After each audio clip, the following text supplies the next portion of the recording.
Welcome, everyone. I'm Damon Scott from Dunbartonshire Chamber of Commerce. I'm the Chief Executive, and this is the latest in our series of Together for Business events, which now we have moved towards helping businesses to prepare for the re-emerging economy.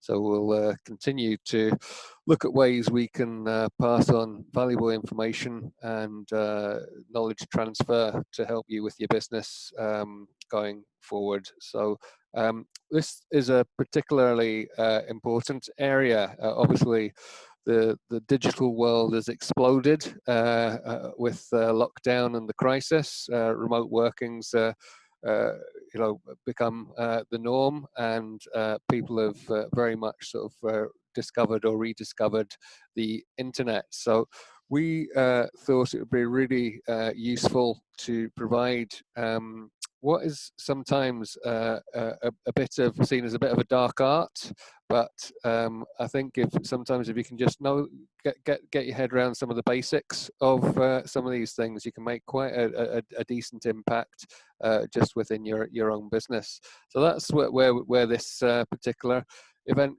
comes from, and I'm delighted that Jason George of Columbus, UK, has decided to present to us. He's had some really great successes with his own SEO and is from an IT and digital background, so really well placed and one of our fantastic chamber champions. So without further ado, I'll let Jason set the scene and share some of his knowledge with you. Thank you.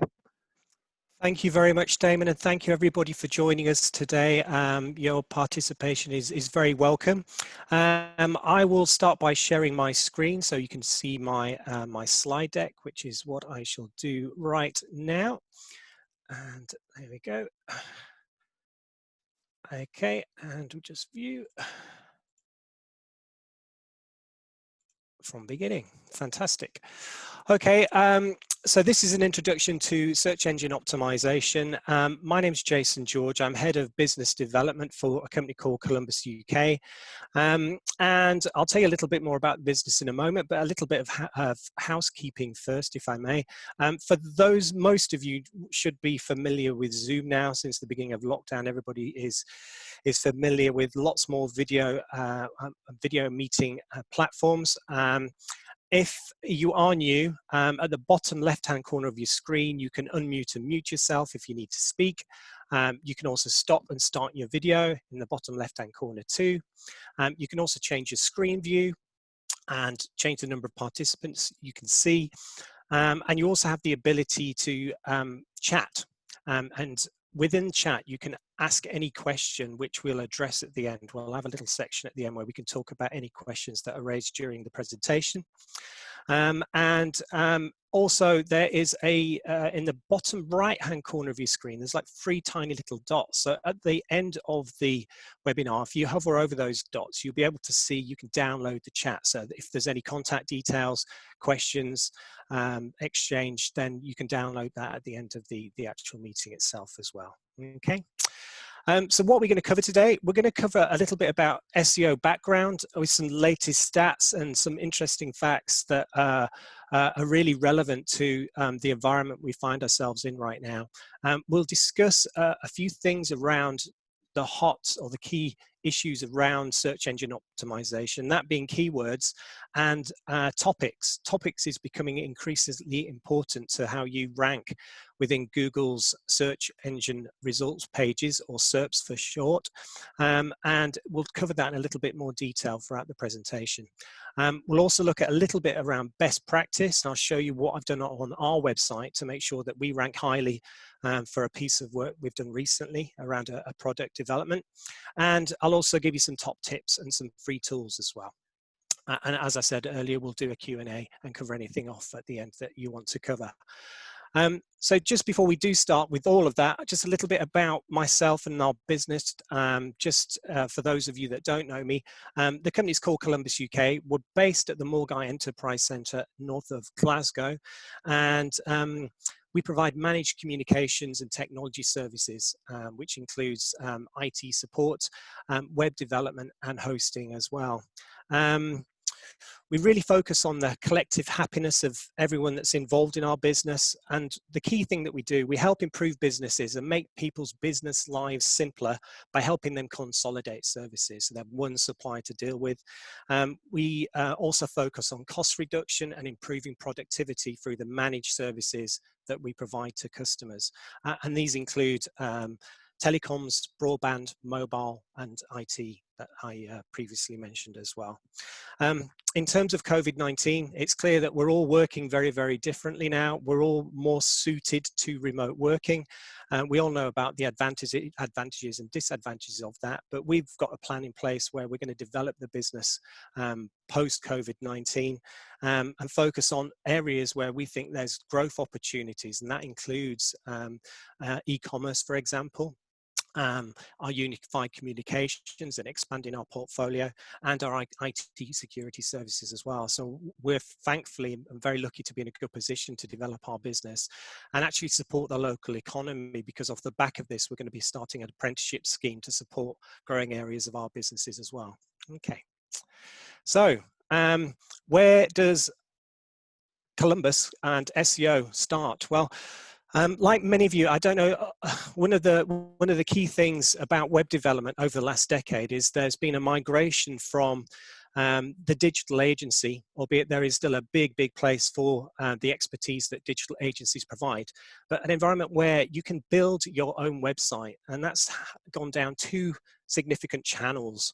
One is the content management systems, like the best known one is WordPress, but you have other ones like Joomla and Drupal, and they give you a framework to develop your own website, but you still need quite a lot of expertise within those content management systems to produce your website.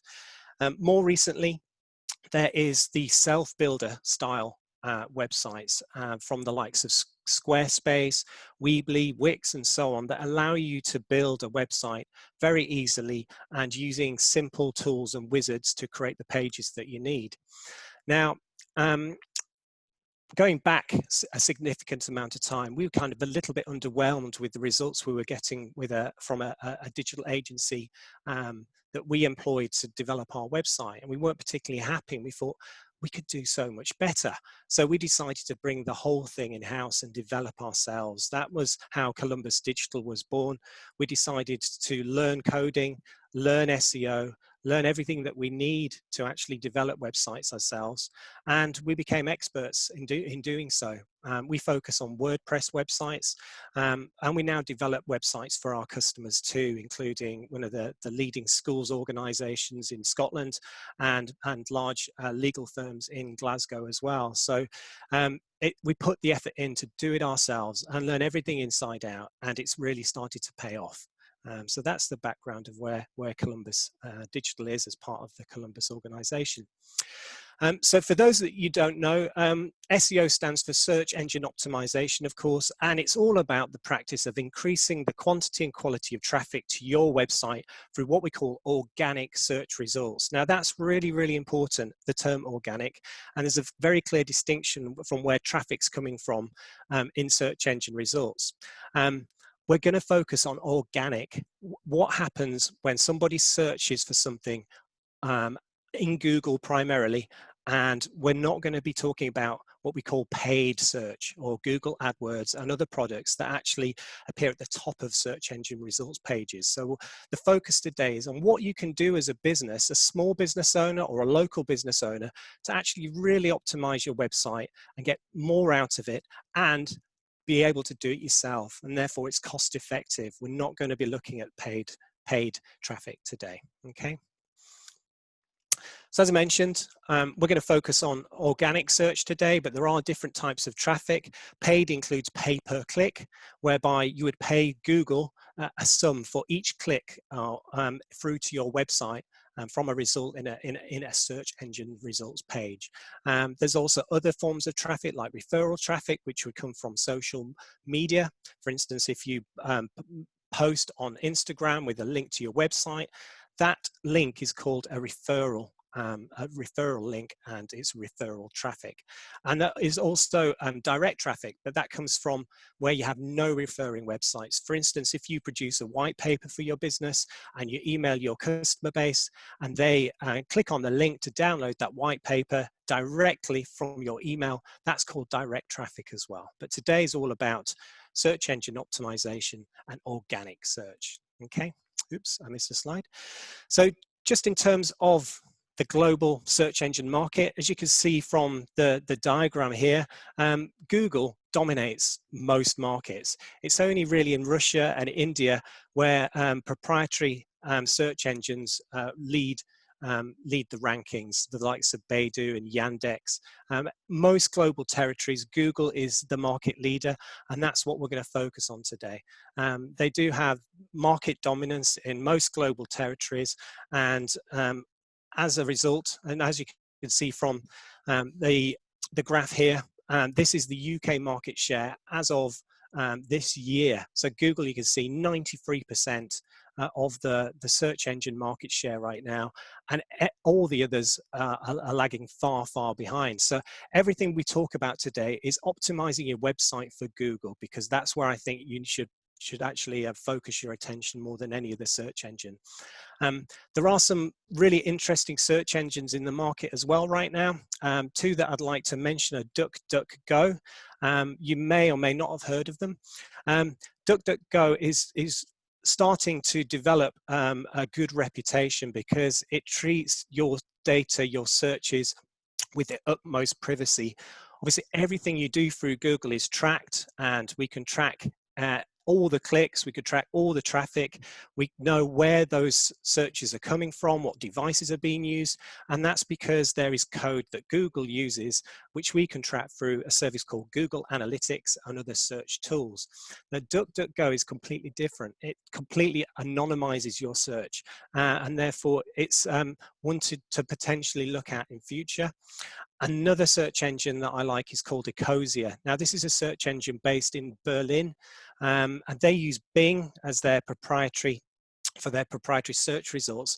But what they do is, for the environmentally conscious amongst you, they plant trees for search. So instead of all the ad revenue that Google makes, the billions and billions of dollars every year, Ecosia actually reinvests what they make from ad revenue into planting trees and helping improve the environment. So it's actually a really nice search engine, and it does it very, very well. And it's using Microsoft or Bing technology, so it's reputable and growing very quickly too.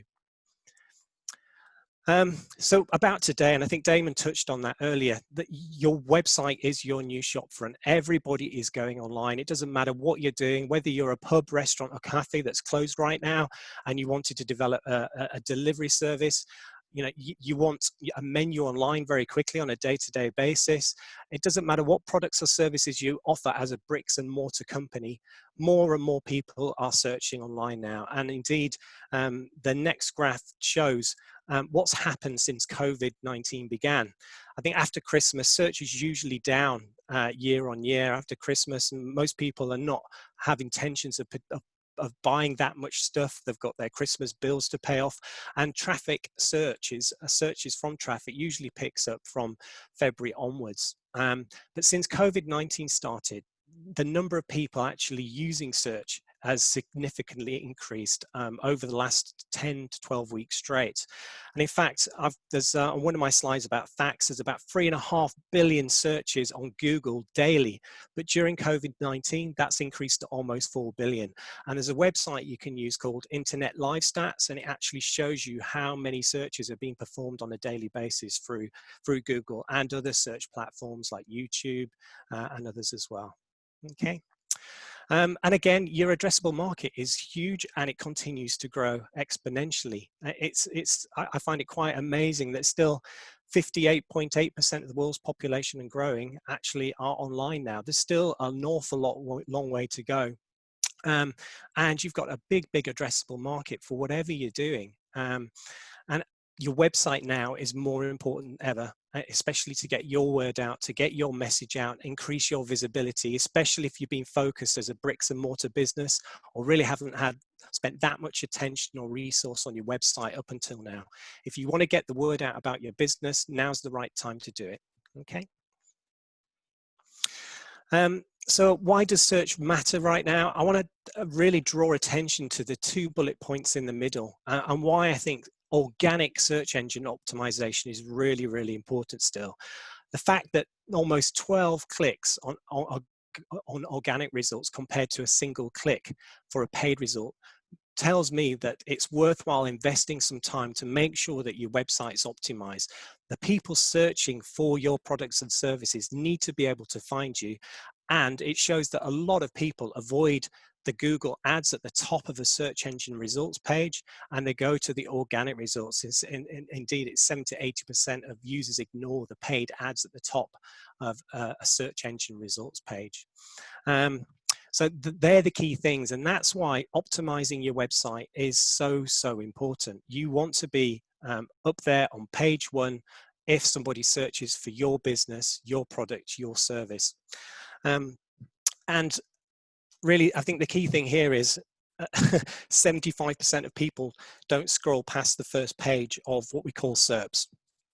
They stay on page 1. So if your product or service is not on page 1, it's very unlikely that you'll have any visibility within the search engine results. Even page 2, 3, 4, it's these days it's not good enough. So if you can put the effort in to optimize your website, it will pay off. If you can get to page 1, you'll see increased growth in your traffic driven to your website as a result. And one of the other things I quite like is that Google has now a feature whereby if you're using your mobile device and you're looking for, let's say, a restaurant, you can just type restaurants near me. And from Google statistics, there is 34% of searches actually result in a visit to that particular search, whether it's a restaurant, a bar, or a cafe. So when we do start to return to normal and our industries reopen, including hospitality, making sure that you are on those results is really, really important as bricks and mortar businesses, because you will get more traffic and you get more site visits too if you're set up properly. And I'll go into that in a few moments. The other key thing I'd like to draw attention to is with organic Google results, 3 to 4 words in the title drive higher click-through rate. So the click-through rate is the number of people that actually click on a link within the Google search engine results page and actually visit your website. So that's called CTR, or the click-through rate. So when you're looking at what you provide as services, if you have, and we'll talk about keywords in a little bit more detail as well shortly, if you have 3 to 4 words in your keyword, that was likely to generate more traffic to your website than something like 1 or 2 words like broadband or business broadband. Your keywords need to be more detailed to drive traffic to your website. And I'd like to draw attention here to the final bullet point on this slide, which is really, really important. Every year, somewhere between 16 and 20% of Google searches are brand new. So it shows that there's lots of innovation in business. There's lots of new things coming to market, and Google hasn't seen them before. And it's constantly indexing your websites, constantly searching for new content, and it's creating new keywords at the same time. And I'll demonstrate this by something that we've been working on recently. So I'll just stop sharing my screen just for a moment, and I'm going to share a piece of work that we've done on the Columbus website. I'm just going to my browser. Hopefully everybody can see my browser at the moment. There's something I'm going to show you in a moment. But if I go here, just one second. Let's say, there we go. Okay, so hopefully on screen now, you'll be able to see an article about the Cat S61 smartphone. And it's a product that we've been selling for some time. It's a ruggedized smartphone from the manufacturer CAT, and they provide Sorry, ruggedized. Jason, can I Yes, just interrupt? of course. I can't see the No, I sharing. don't get shit. I don't know if everyone That's all right. else. We'll try If you again. could Apologies. try that. We could try see that it for a again. second, but I will get that back for you. Just 1 second. Share screen. We'll do that again. Hopefully you can see that now. Is that okay, Damon? perfect. Yeah, I can see your browser. Perfect. Okay. So on screen now, we launched a product called the CAT S61 smartphone. And what's unique about this product is that it uses thermal imaging technology from a company called FLIR in the United States, and they're the global market leader for thermal imaging technology. Now, this handset can actually detect elevated skin temperature, so it's absolutely the perfect tool to help with return to work policies, because it can detect increase in body temperatures and therefore is useful in fever detection. Clearly, it's not the magic bullet. People are asymptomatic as well, but certainly as a rudimentary adjunctive screening device, it's an absolutely fantastic tool for small businesses, for hospitality businesses, warehouses, and we could see an opportunity for this in the market. Now, because of COVID-19, if we search for temperature screening smartphones before COVID-19, it was just non-existent. So I did a piece of research in terms of how do I get to page 1 on Google if, for instance, I'm looking at a new product, and what keywords are really, really important in respect to this product. As a result, I did some work around a blog and a landing page on our website, and then started a social media campaign around this new product and the benefits of this product in the marketplace. And I placed an awful lot of attention in getting the search engine optimization for this piece of work, because I realized if I can get to page 1 of Google search for this product, it's new to market, it's a new application, it's a new way of using this device. And if I can get to page 1, I'll be able to see some traffic driven through to my site, and that will result in inquiries for this particular product. Now, if we do search, there's various searches, but some of the keywords that I've been using are temperature screening smartphones, smartphone temperature screening, CAT S61, the lots and lots of variations that I have used to actually get ourselves onto page 1. And I've changed tabs now, so hopefully you can see a Google search result for one of these searches.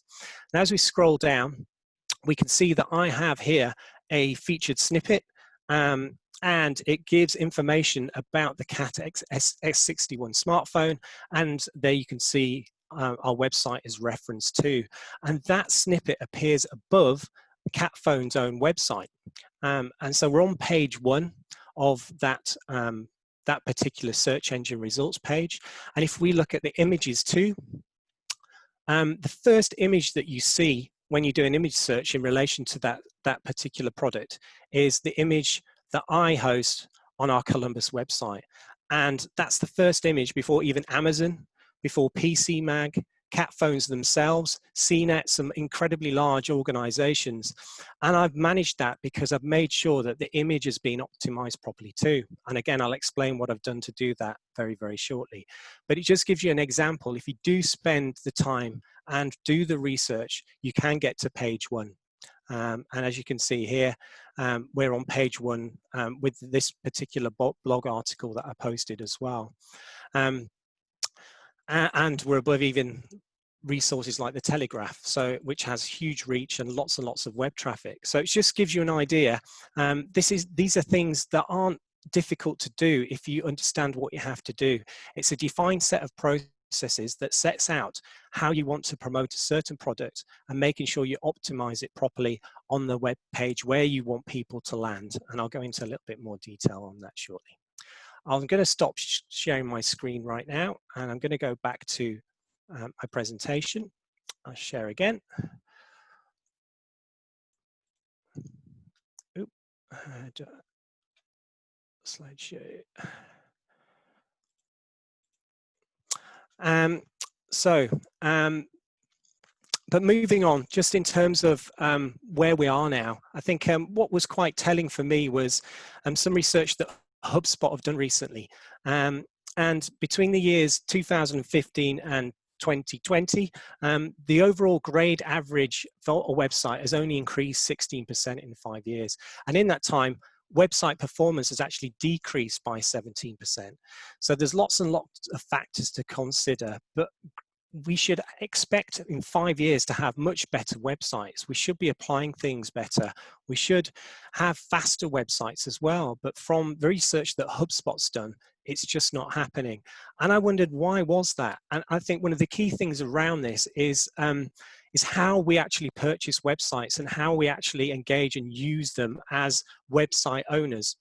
There's various means. For instance, a digital agency could provide you with a website. They could provide you with some rudimentary training and access to a content management system so that you can actually create your pages yourself. But then a lot of business owners that have the responsibility to keep them up to date may not have up-to-date information on how to optimize a web page. So there's a training issue and an ongoing educational issue for business website owners, and how they actually use them, and are they getting the most out of them. The other way is with website builders such as Squarespace, which are excellent products too. But again, they provide rudimentary search engine optimization within the builders themselves. You have to do a lot more work to understand or to get the most out of self-builder websites from an SEO perspective.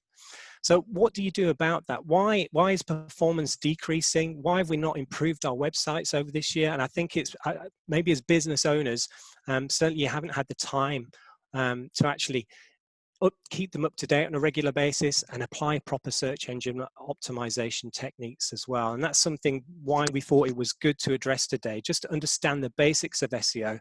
And if you are a website owner or you're responsible for updating your website, you have best practice. You know what to do with a web page to make sure you've got the best possible chance of getting to page one on Google search results as well.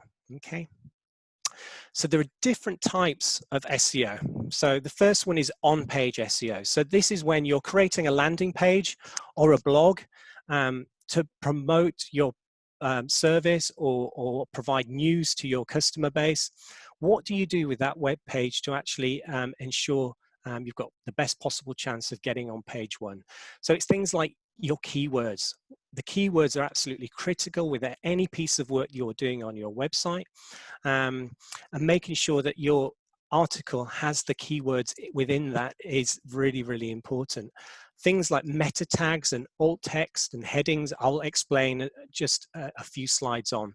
So we have what the physical things you do to a web page or blog to ensure that your on-page SEO is as good as it can be, okay? The next part is technical SEO, and this is about speed. So Google wants your website to be quick. It's all part of the user experience, or UX for short.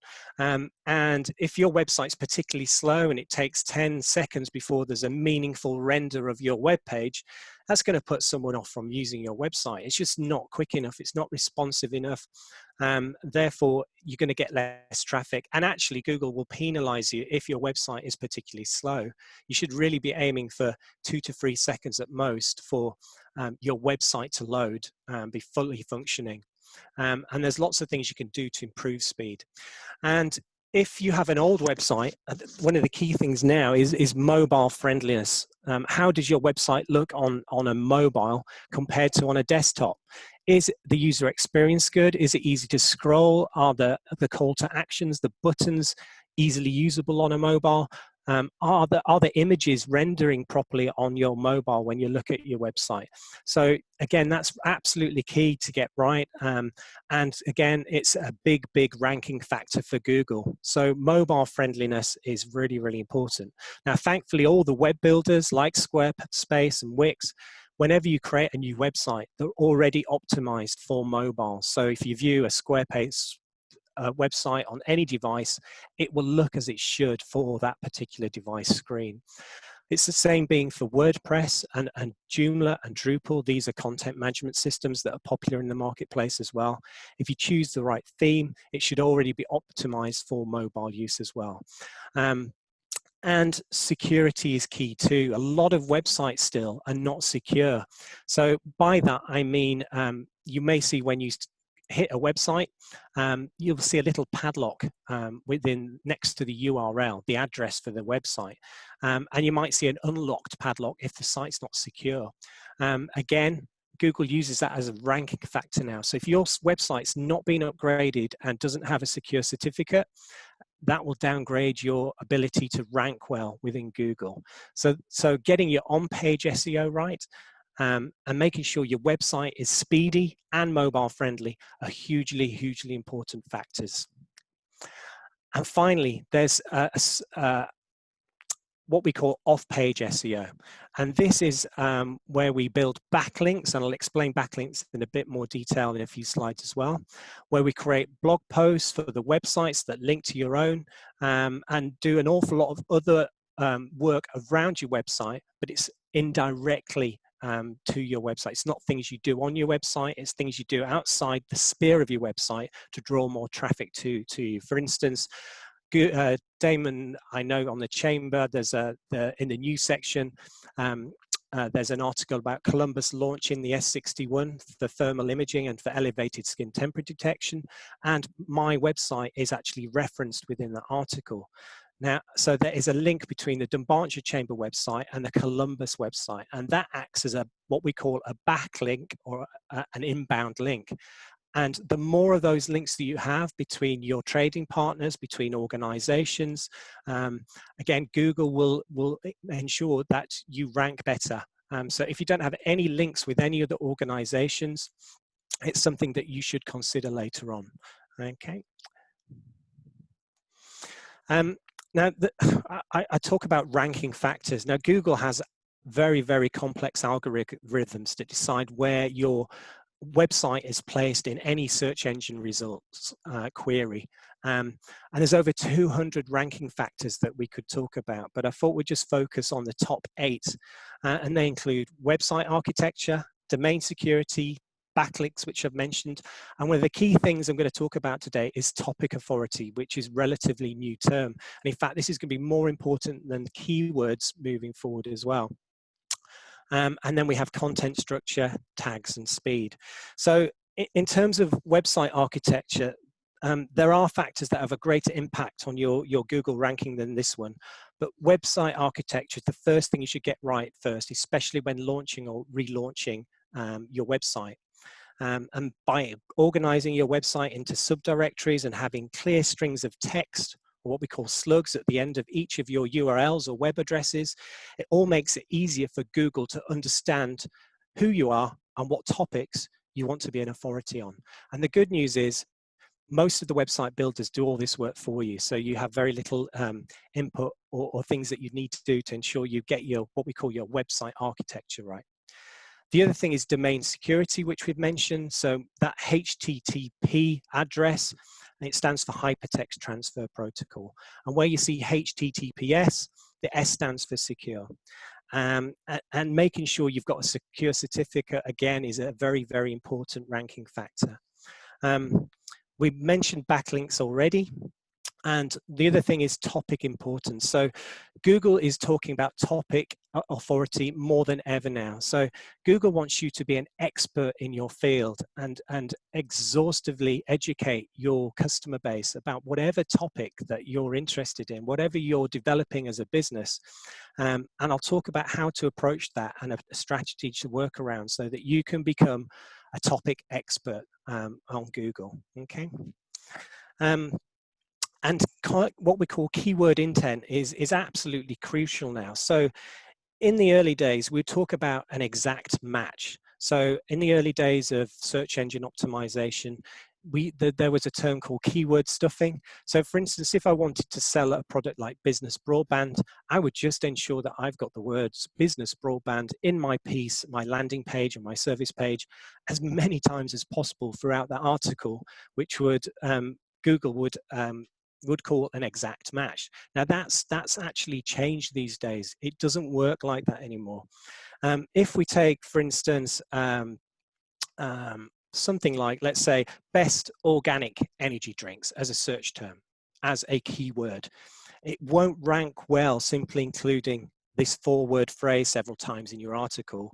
It should be included at least once, followed by real examples of organic drinks, perhaps their ingredients, where you buy them from, why they're so highly rated, and perhaps even what makes the drinks organic. And because this information the readers are looking for when they enter the search term, websites that serve it to them are going to engage your website users, and Google will rank you more highly for that. So keyword intent and how you actually present that keyword is really, really important now. And Google will rank sites more highly if you become an expert and you actually explain in more detail about what you're providing as a service or a product to your customer base. And content structure is really important too. So the fact that in terms of using headers and what we call a H1 header that include your keywords at the beginning of that title and your headers themselves, and breaking up your content with bullet points and structuring your content nicely on a web page, and even using citations properly where you're citing other information is really, really important to Google. And again, it helps build trust with Google, and it makes sure that Google understands exactly what you're providing to your customers. Okay. Moving on.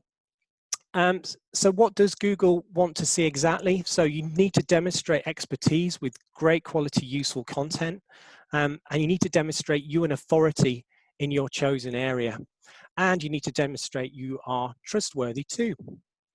And that can be done through reviews.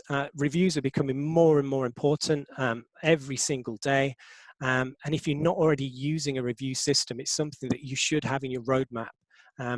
Reviews now are considerably higher rated ranking factor. And if you don't use reviews right now, it's definitely something that should go in your plan.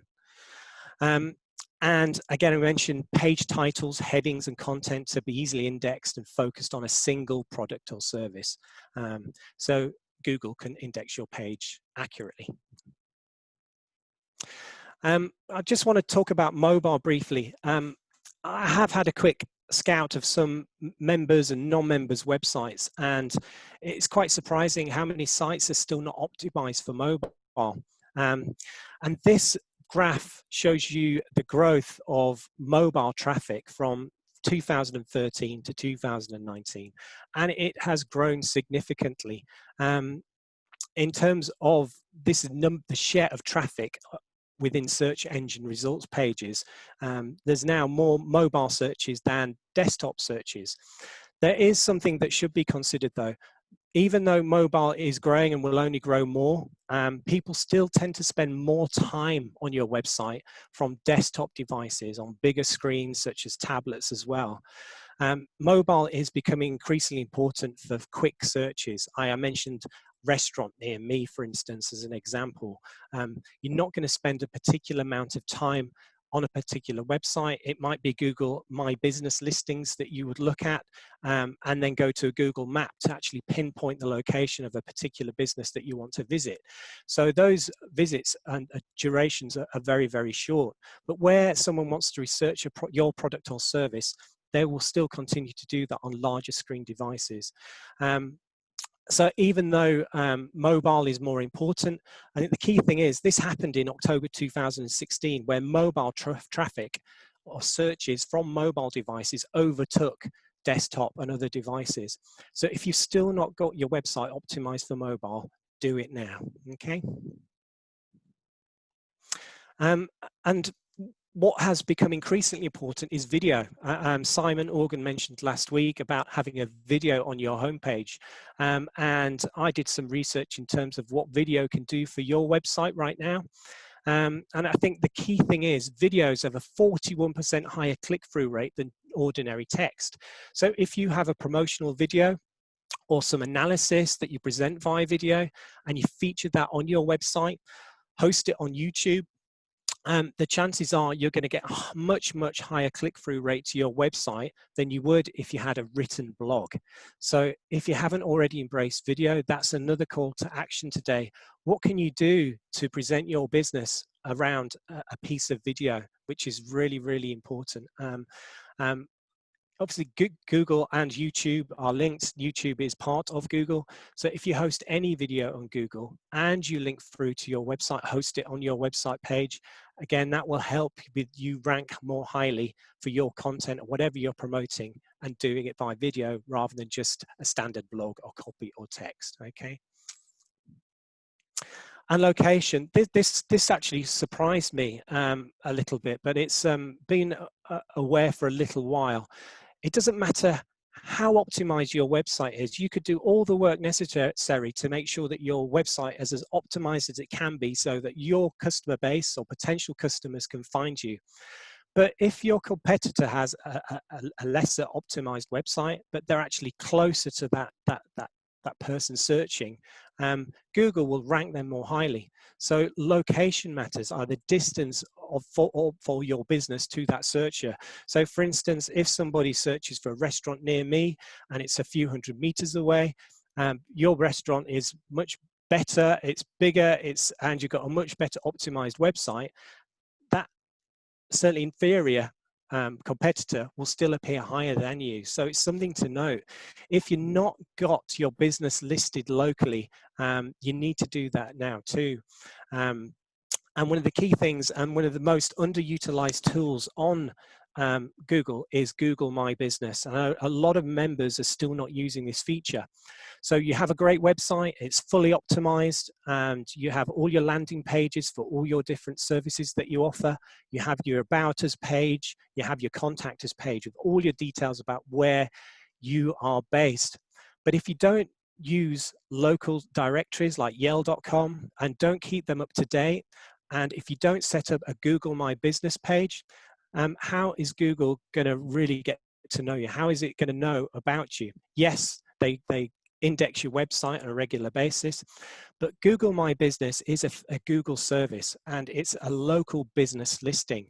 You, as a website owner, can set up a Google My Business page, and when you search for your business, it would pop up on the right-hand side of the search engine results page. It can feature your opening hours and information about your about your business, and also images, videos, and most importantly, posts. So if you've already got a social media strategy and you're posting to LinkedIn on a regular basis and other platforms as well, you should also be posting to Google My Business, because it's a direct link to Google. So if I wanted Google to know about my fantastic S61 smartphone and how that will help customers throughout COVID-19 and returning to work, I want to tell Google about it. So I'll post about that in Google My Business as well as my other platforms, and I'll link back to my website as well. It gives you extra exposure, and it will help you with ranking factor as well. Okay, so that's something every single person here should set up after this webinar. It's so important in terms of how you will rank effectively within Google search engine results pages. Okay. So moving forward, what are you going to do to get yourself onto page one? What are the actual things that you need to do? So content creation is absolutely key. And inbound marketing, it focuses on attracting the right people to your company. And one of the best ways you can do this is by creating content through blogging.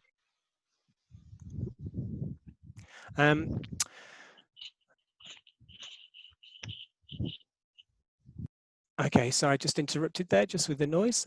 So blogging is really important. I know a lot of our members, of the chamber members, do a really good job with blogging, and they have the strategy in place where they're creating regular content.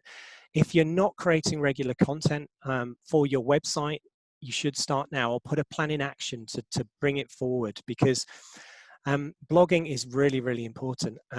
If you want to launch a new service, you need to create a blog about it. There's a very simple thing you can do. It could be a very simple article. Google will check how often or check the last time your website was updated as part of one of the ranking factors. So if your website's not been updated in a long time, it's likely that you're not going to appear highly in search engine results. So one of the key things to do is produce regular content around your products or services or solutions that you're offering to your potential customers, and create a blog, whether it's weekly, monthly, whatever time you can commit to it, and getting your site updated with regular fresh content, and then linking that blog to your social media platforms, and using what I mentioned before, Google My Business, to post about that blog as well, and putting a link from Google My Business back to your website blog as well. But before you do that, I think what needs attention is your buyer persona. You need to find out more about your audience, and who is likely to buy from you. You know, you could talk to your existing customers. You need to know about their job titles, what are their pain points, and then you can start to think about what you need to write about to attract customers to your website. You also need to do your SEO research, and I'm going to show you a couple of really valuable tools that I use on a day-to-day basis to decide what I'm going to write about on a weekly basis. And again, we talk about promotion. Promotion is key, and making sure that your blog, whatever you're creating, to let Google know about your business, is promoted properly. So we talked about topic expertise or topics before. This is a really hot subject within Google, and it will overtake most ranking factors, including keywords, in terms of significance and importance into what you're doing with search engine optimization. So Google's going to favor sites that are known to be topic experts on the subject matter they're writing about. So in terms of practical terms, I could create a very broad blog about the Cat S61 smartphone and all the features of that particular device, from its military grade specification, its hygiene capabilities in terms of it being fully submerged in detergents and water, and it's perfect for heightened hygiene needs in workplaces. I could write about its battery life, its thermal imaging, and so on. So it'd be a very broad blog about all the capabilities of this amazing device. But then, and that would be what I would call my pillar content. It's a very broad blog.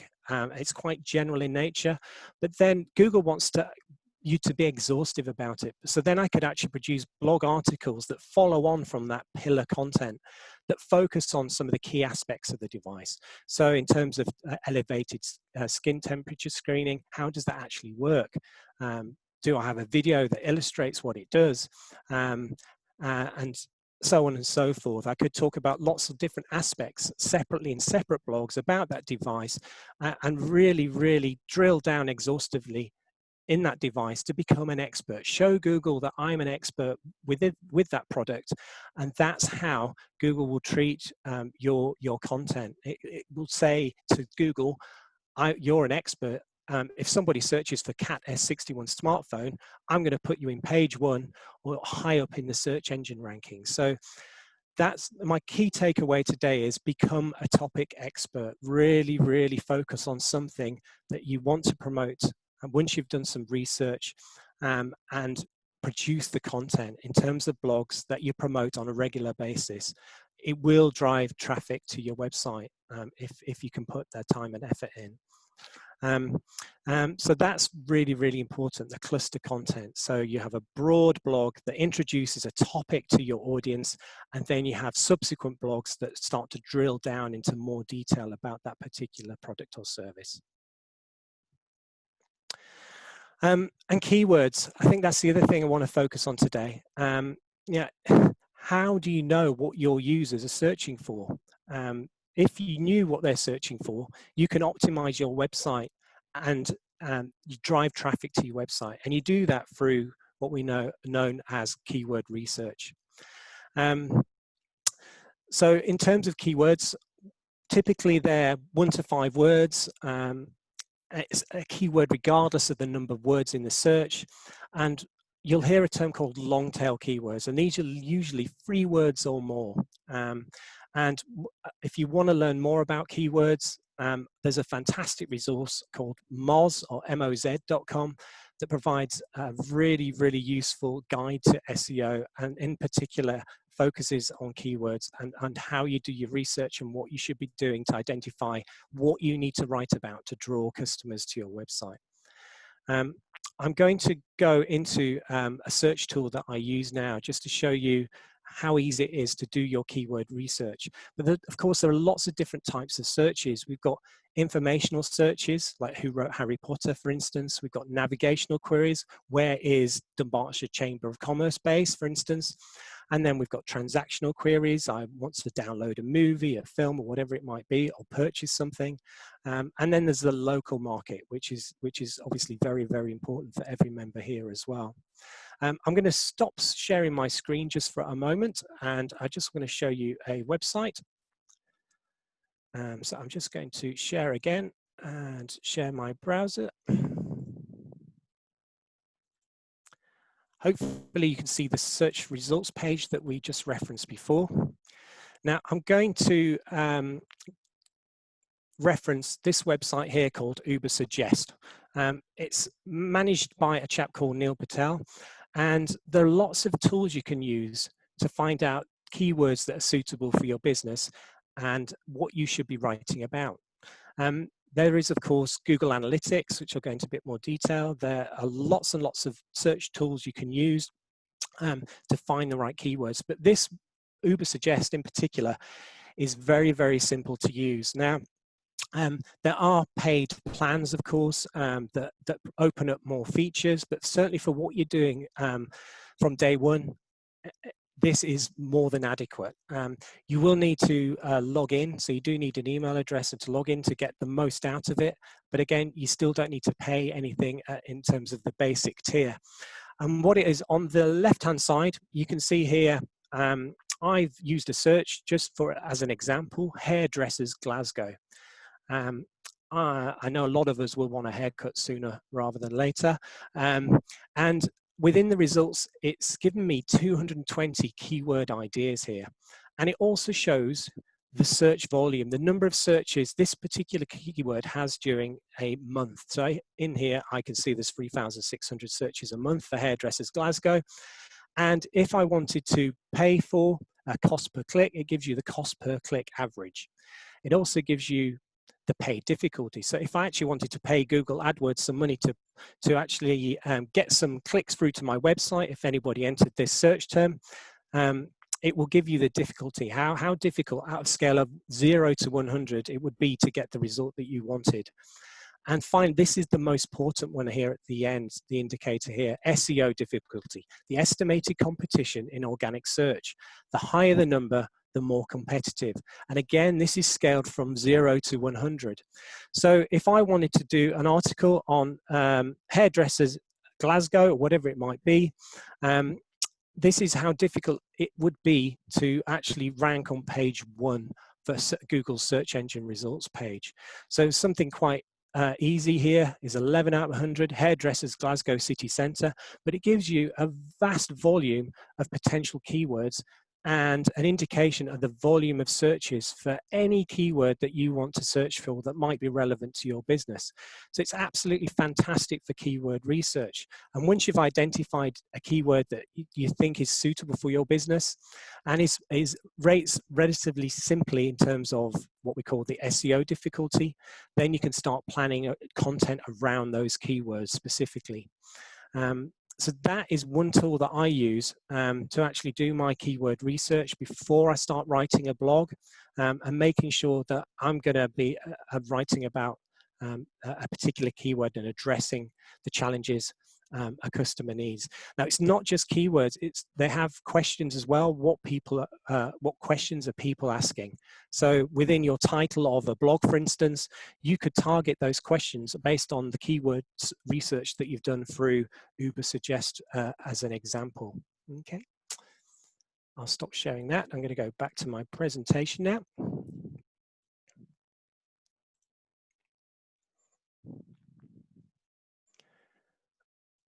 Okay. And Ubersuggest is absolutely fantastic as a tool as well. You can reverse engineer your SEO. So you could look at a competitor's domain, and you could type in their domain. So if you look at one of your biggest competitors, you can search on your competitor, and you can click on their top pages. So you can see what are their best performing pages as your competitor.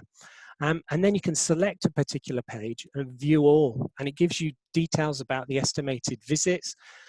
And it also, you can see a big list of the keywords that drive traffic to your competitor's website. And it also gives you the ability to export that list of keywords and decide what you want to go after. And then what you have to do after that is produce better content than them to start seeing increases in traffic.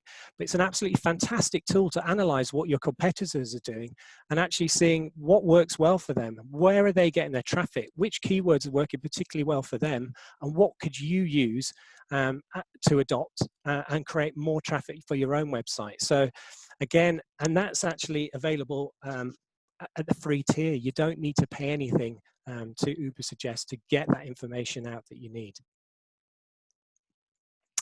Again, I mentioned Google Analytics.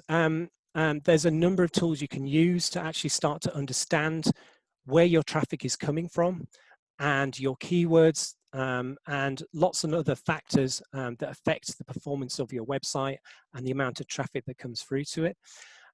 If you need advice in setting these up, I'm happy to help. Please leave details in chat if you want me to contact you, or you can contact me by the contact details left in chat too.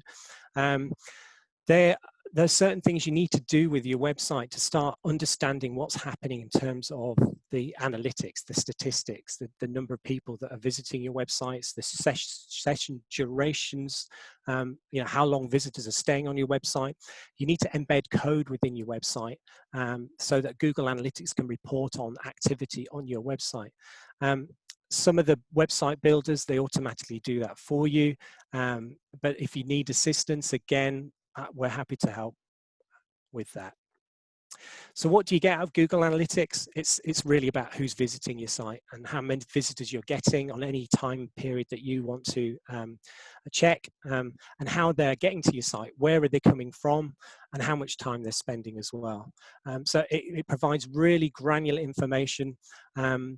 But for beginners, it could be a little bit overwhelming. So it's worthwhile doing a little bit of training, or doing a walkthrough, or doing a webinar, or doing some kind of education so you begin to understand the basics of analytics. And again, we can help you if you want to understand or provide the reporting you need for your website. Now, Google Search Console is another tool that I use on a regular basis, but it's all about internal information for your website. It's geared more towards who's linking to you. We mentioned those backlinks. It provides reports on how you're connected to other websites. It also checks for site errors. It will also notify if you've got malware, your site's being hacked, and other problems around your website too. You can link the two services together for additional reporting too. And there's lots and lots of other things you can use for keyword research. Also, Google autofill is quite useful. So if you go to the Google's homepage and you start typing in a question or a service, it will also give you some other suggestions that you can click on as well. It will give you more ideas about keywords that you could use for the purpose of your content creation. Backlinks we've already talked about. I'm not going to go into backlinks more. This is a little bit more in depth and something you should look at, start to develop once you've got the basics right in terms of your on-page SEO. And in terms of, you may have heard of Maslow's hierarchy of human needs. And it's really about the physiological needs of humans. We all need air, water, food, and shelter, and safety, all leading up to self-actualization, the desire to become the most that we can be. Moz.com has a hierarchy of SEO needs. And as a user, you should really be focusing on the first few tiers of the pyramid. So getting that compelling content right, that answers the searcher's queries, and it's optimized for keywords too, okay? And On to ranking factors. So I'm just going to show you finally, just in terms of what I do in terms of on-page SEO and why that's really, really important. I'm just going to share my web page as an example for you as well. So I'll just share screen again. Hopefully everybody can see now my browser. And I'm just going to go to, okay. So within my browser tab right now, I'm now in the back end of my WordPress website. And you're actually looking at the blog page for my Cat S61 smartphone. And there are a number of things on the web page that I make sure are absolutely right for my on-page SEO that will give me every chance of hitting page 1 of search results. The first thing to note is I'm one of the keywords that I want to promote or make sure that I get traffic from is Cat S61 smartphone. So the first thing you notice in my title is that Cat S61 smartphone is at the beginning of my page title. It's also here within the actual URL or the slug Cat S61 smartphone. And it's also here, my title within my first paragraph. You can see the Cat S61 smartphone there. As I scroll down, if you view this page as a normal browser page, you'll be scrolling down and you'll be seeing lots of different images. There's video, there's bullet points. The key thing here is that I use a plugin called Yoast. And what that helps me do, even though I'm now an expert in on-page SEO, it gives me a checklist that I can use to make sure that this page is properly optimized. So it gives me like a traffic light system. And when I've made a change to the website, my key phrase is in the introduction, I get a green light. If it's not done, it gives me a red light, and I know that I need to address it. My key phrase, density. How many times does Cat S61 smartphone appear in my article? It appears 6 times in this article, and that's about right. If it's too many times, then it's almost classified as keyword stuffing, and Google doesn't particularly like that. So in terms of identifying your keyword, which I'm promoting, and this is how it would appear in a mobile result. So you can see my link to my blog article is here. I have Cat S61 smartphone provides role, and you can see in the meta description here as well. This describes what the article is about, and that's really, really important too. Getting your meta description right is like your presentation to the public. It's kind of your shop window to attract people to click on your article, and getting that right is really important too. So the other thing that I wanted to mention as well was alt text. So I showed you before the image, the image of the smartphone that ranks more highly than Amazon and other web sources, and it's because I use file naming convention. I use S61 smartphone at the beginning of naming my image. And I also did a number of other things to make sure that Google can find that image as easily as possible. And it's got me the first image within the image selection when you looked at those search results for the Google images as well. So there's lots of things to consider when you're actually writing up your content, and then things you should be doing to make sure it's optimized, including having your keyword in the title, in the slug of your URL, and in your H1 header at the beginning there as well. Okay. I'm just going to go back.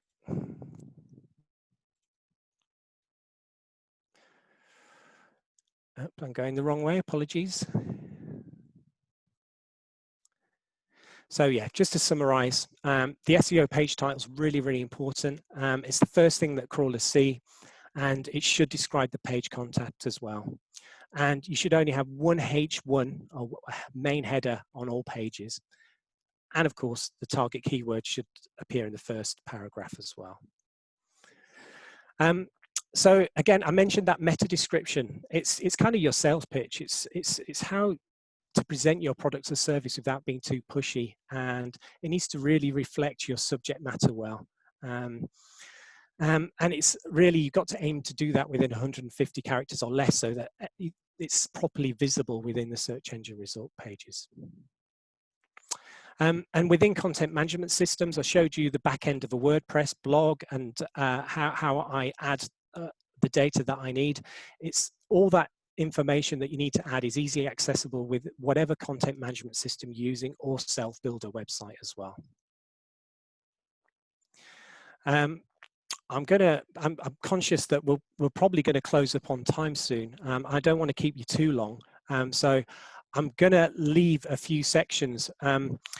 One thing that I would like to address is some resources for you, including speed testing tools. Speed is incredibly important, and you really need to measure how quickly your website is performing. And you can use a number of tools called pingdom.com, which is the one that I use. All you need to do is select a UK server, enter your domain name, and it will measure how quick your website is. If it's particularly slow, one of the most common things is images. Now, when you load your images, I found that a lot of customers are actually just uploading very large image files to their website, and they don't realize what effect that has on the performance of your website. These large image files can take a long time to render, and Google will mark you down if your website's not quick and not performing particularly well. So it's something definitely to consider and look at in detail. If you're managing your website or you're creating a blog and you're using images, you should be using services like Pixlr or Canva to actually reduce the image size if necessary, crop it, and also you could use tools like compressor.io that actually compress the images without affecting quality to make sure you've got the tiniest possible files before you upload them for your blog articles. And I mentioned free search ranking tools. The one I really like is Ubersuggest. It's really user-friendly to do your keyword research, to find out what people are searching for, to base your blogging content. Also, the Hoth is excellent, and AccuRanker as well. So I think we're nearly there. So just a best practice reminder, just use your keywords strategically, include the text on your site, including the page titles and descriptions that match the search terms people will use to find sites like yours. And do your keyword research, find out what they're searching for to base your content. And structure your content well. So use titles, use headers, make it skim friendly, use bullet points. Google likes that. And one thing that I would always do is add alt text to images that help identify what that image is. It helps Google identify the content, especially for images as well. I think we'll leave that one there. In terms of useful tools, I mentioned moz.com.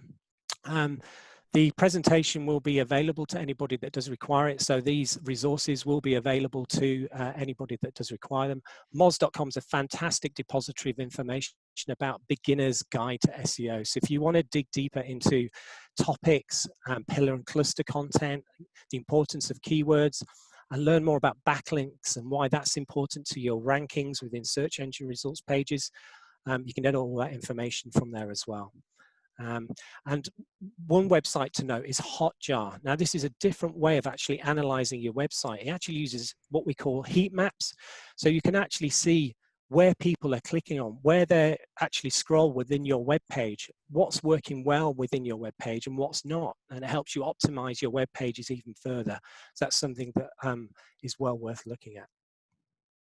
And I think just to finish off, if anybody wants it, they can have a beginner's guide to SEO. And if they want me to look at their site in a little more detail, I'm happy to audit, and there's no charge for that as well. Just leave your details in chat.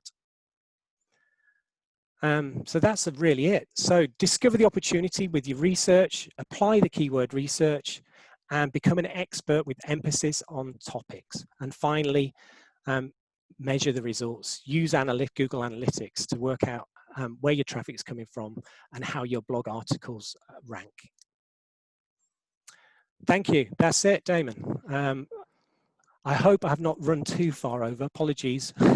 No, we're good. I think we normally have an hour and a half for these things, but hopefully no one's having to rush off. But if they do, as you said, the video and the presentation, thank you for that. We always like to put the presentation up for people to remind themselves as well. I usually, if there's, I usually sort of think of a load of questions during these sessions. To ask and just get the ball rolling with the question answer. But I am absolutely struggling to ask a particular question on this occasion. You were really, really thorough with that. The only thing I would say is just a wee comment, a couple of wee comments I'd put in was just to reiterate the large files. That's not just images. Don't be tempted to host videos or large other big PDFs with big files or whatever it is on your website, because these can all go towards slowing them down. But one thing I wanted to come on to, I thought you could just reiterate as well, was the alt tag and the just the wee sort of not trick, but just to let people know that the dash between the words is key for that. Absolutely. Whenever I upload, for instance, a new image to support a blog, I will rename that image. And firstly, it will be associated with a keyword. So for instance, I mentioned the S61 smartphone, and it'll all be in lowercase and it'll be hyphenated. So S61 lowercase smartphone, for instance. And if there's anything else that I want to describe, I could also put Columbus UK or other words that I want to rank for within search as well. It gives the best possible way of Google finding that image and making sure that it ranks highly or comes back in search results. So it's really, really important, the file naming conventions you're using when you're uploading files. And using alt text, there'll be within Wix, within Squarespace, within all your the self-builder websites, as well as content management systems like WordPress. When you upload an image, there will be an entry field where you can enter the alt text. And this is more about accessibility. For instance, for visually impaired, you can use that alt text section to describe what is in that image. And again, it could be related to your keywords, and it helps Google understand the content of that image as well. So alt text is a field that you enter in relation to images and other sources that you upload to your website.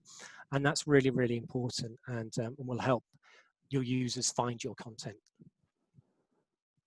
Okay, that's fantastic. So this is the point at which if we tend to open it up. I don't think we've had any in the chat. Can I check, Philip? Did we have any questions in the chat? We've got one question from Joanne asking, is there any way of removing a negative review from Google Reviews to put our Google score up? They never actually visited us or used our services.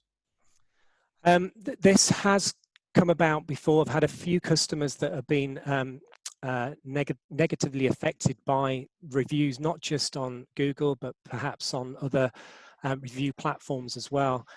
And you can't remove those reviews very easily. I think there is a process in terms of managing those reviews in terms of responding to that user, so that anybody visiting that particular review or viewing it could see your side of things and how you address that, and addressing it positively as well.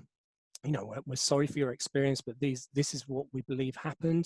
Please do get in touch, and we'll that kind of approach to a negative review. The other thing I'd recommend is building up those positive reviews at the moment where you delight a customer. You know, they're absolutely satisfied with your service. They've onboarded with you. They're at a point where they're really, really happy. They've made some cost savings, or you've provided them an excellent service. And at that point, you should be contacting that customer, whether it's a phone call, whether it's a follow-up email, and saying, would you mind leaving us a review? It's really simple to do. It'll only take a couple of minutes. And the more positive reviews you build up at the point where you delight a customer, the more they will improve your overall ratings review, even though you may have a few negative reviews. I think that's part and parcel of life, unfortunately, these days. But having a process whereby you have on board a customer, not only from a service or product perspective, but they become a promoter of your business because you've delighted them, you've done such a good job. That's how you build up the momentum with your reviews. And instead of it being at 1.5 out of 5 stars because you've only got 3 or 4 reviews, you're building up a bank of trust of good reviews that counteracts that. And that's the best way of achieving that kind of 1 or 2 negative reviews that sometimes you have to deal with.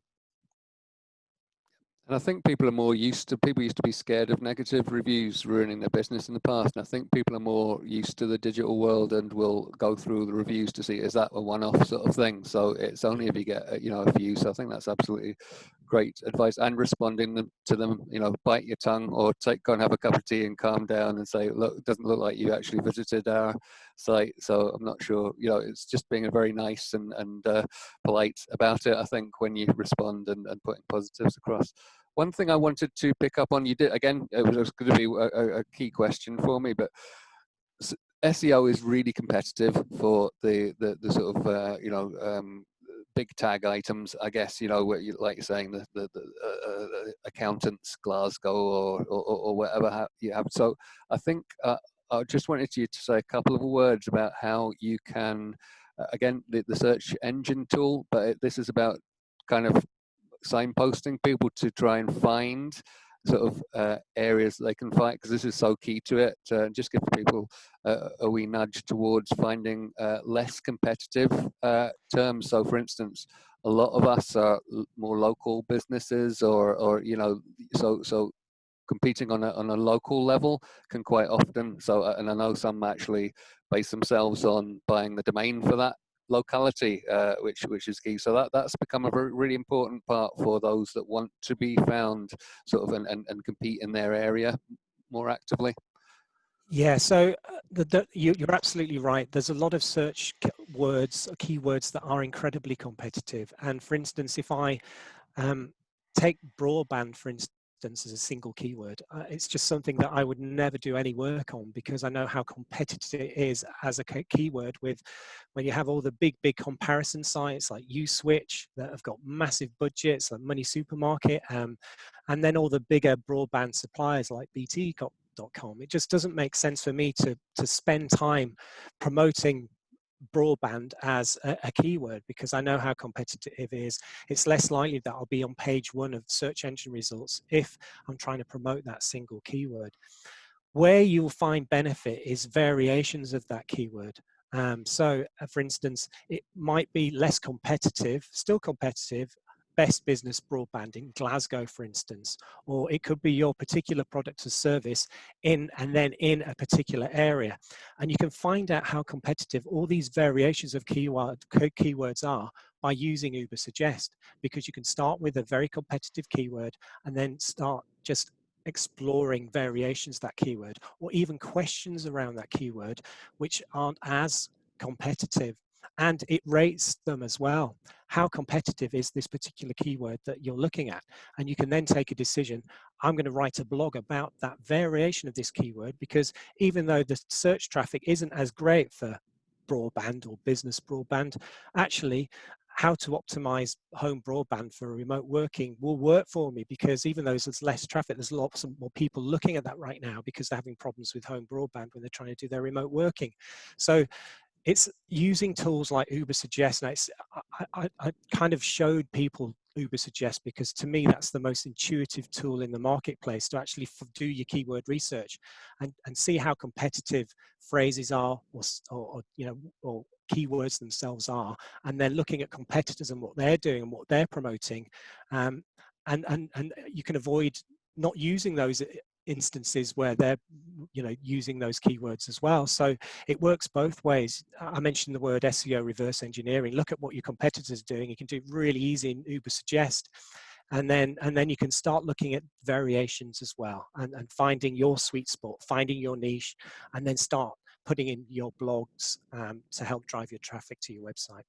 Right, no, that's really good, and I'm delighted you touched on the competition again, because actually competitor analysis used to cost you thousands and thousands of pounds to get specialists to get data, and now you can go in and see how your competitors are getting to the audiences that you're after as well. So just if there's anyone that wants to ask a question, just put your hand up, and I can before we sort of round things up? I've got a quick question, if that's all right, Damien. Yep, sure. Hi, it's Moise. Hi, Jason.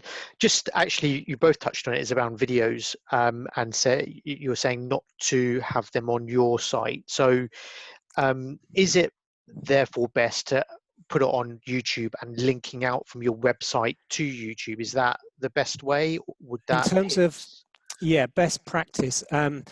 Video can be quite resource heavy, and it will, if you host it yourself on your own WordPress website or whatever it might be, it can affect performance if the video is not small enough and is optimized properly. YouTube has got such massive reach, and because it's a Google product, it makes sense to actually host your video on YouTube and then link back to it on your website. You're not actually, your page speed loads will be much faster. You're actually hosting that video on YouTube itself. As long as the file is named correctly with the keywords associated with your video, it's going to appear in more searches as well. And video is a key part of Google search engine results pages now. You will see obviously the ads at the top, but you'll also have links to the videos as well. And most of those results are returned from Google, not other video platforms as well. So it's an extra ranking factor to consider. So I definitely recommend hosting them on YouTube and then linking them back to your website rather than hosting them yourself. Okay, thank you. Can I just ask something there, Jason? You were saying a link. What about if you embed it into your website from Absolutely. YouTube? Is that just as good? Exactly right. Yeah, same thing. Yeah. Right. Okay. So that's most of these platforms, if not all of them, will allow you to embed code, which you can just grab from YouTube and cut and paste into your code section of your site, and suddenly the video appears on your page, so people don't need to leave the site. They can click through to go to the YouTube version if they want, but we use that a lot on the Chamber website. So that's a great follow-up, Philip. Thanks. So any more questions before we round up? No, I guess just to sort of round things up. I think there's a huge opportunity, obviously, when you look at the stats that are being quoted. There's a lot there. So the first thing I would say is don't be overwhelmed by it all. Don't think you have to do everything in one go. You could start with just sort of updating some of your content, trying to look at the keywords, that sort of thing. So always try and encourage businesses to do something rather than nothing, because I think when you're given all that amazing information, it can be overwhelming. But it isn't like producing a brochure. You don't have to print a new brochure. You can build this over time. And I would say my experience is you don't build your profile overnight. It takes 6 to 12 months if you've got a new website even to get a decent profile on Google in any way. So bear those things in mind, and please do reference these because I think they were absolute gems that Jason gave there. Everything through from how you sort of build and construct your website, the content, the hierarchy, etc., and all the other best practice and tools that can go along with that. And don't, as I said, it's in Google's interest for people to find. So the integrity. So actually creating really sort of decent, honest content will do a lot of the work for you. And if you can, if you do have the budget, especially to begin with, getting specialists involved can really help you in the long term.